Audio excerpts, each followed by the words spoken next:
Hey everyone, welcome back. This is me, lukemick here, and this is my review for 12 Years a Slave.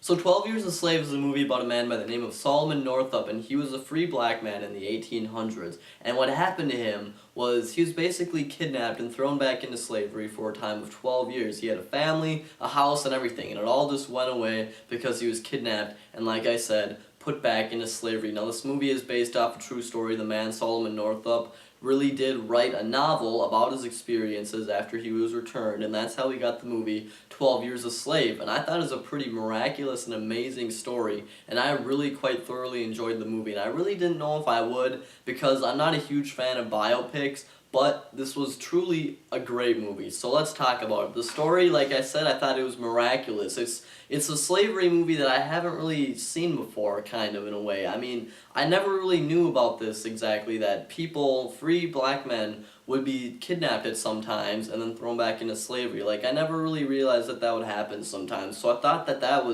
was a good story. It was a very inspirational story, you could say, and I thought it was really good, and it was very well acted. This movie is superb on the acting level. We have, I don't want to pronounce his name, Ejiofor Chiwetel. I cannot pronounce his name. I'm really sorry, but he plays Solomon Northup. He's the main character in the movie, and his performance was very, very good. I think he could be Oscar worthy. You know, this year's going to be really difficult, I think, at the Oscars, because in my opinion, there have been so many great performances in movies this year, but I feel like that he should almost be nominated for one, because, I mean, you can just tell the despair in his eyes and everything. He really gets into his role, and I thought he was just amazing. Another performance I'm going to touch on is Michael Fassbender. He is unrecognizable in this movie. I mean, you know his face, you're like, that's Michael Fassbender, but just his voice and his whole brutal attitude is just, it just does not seem like him. He plays a slave owner, and he is just ruthless. He's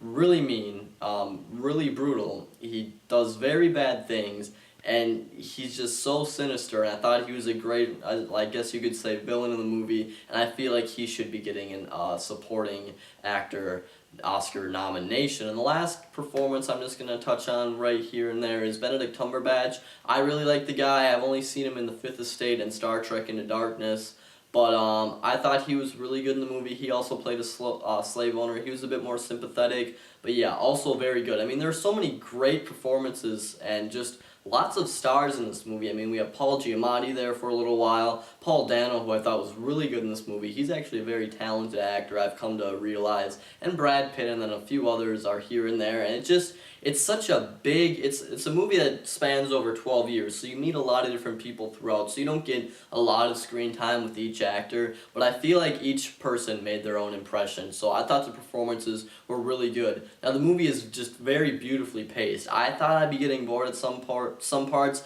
because it had about a 2-hour and 15-minute runtime, and it's a biopic, and like I said, I'm not the hugest fan of biopics. I think they slow down a lot, but this movie I thought was always entertaining. I was always interested in what was going on, and I think a lot of that goes to the way the movie was filmed. It is filmed just impeccably. The cinematography and the costume design is just perfect. The mood and atmosphere in the movie is just great. It truly is a beautiful looking movie, and a lot of the music in it too at some parts I thought was just really, really, really good. So overall, I thought 12 Years a Slave was an almost perfect movie. I mean, I can't really put my finger on anything that was really bad about it, but it's acted superbly. The story is very unfortunate and interesting at the same time. The pacing is almost perfect and flawless. It really worked well. The cinematography is just beautiful along with everything else. It just has a great look to it. So I'm going to give the movie a 5 out of 5, which is kind of unexpected for me. I didn't think I was going to enjoy it that much, but I truly did adore this film. It can be brutal and violent at times. If you're a little squeamish, I wouldn't recommend going to it. It can be very depressing at times, but I think it's a very, very good movie, and I really wouldn't mind if it took the Oscar for Best Picture this year. So anyways, guys, this is me, lukemick, signing off. Please subscribe, and I will talk to you later.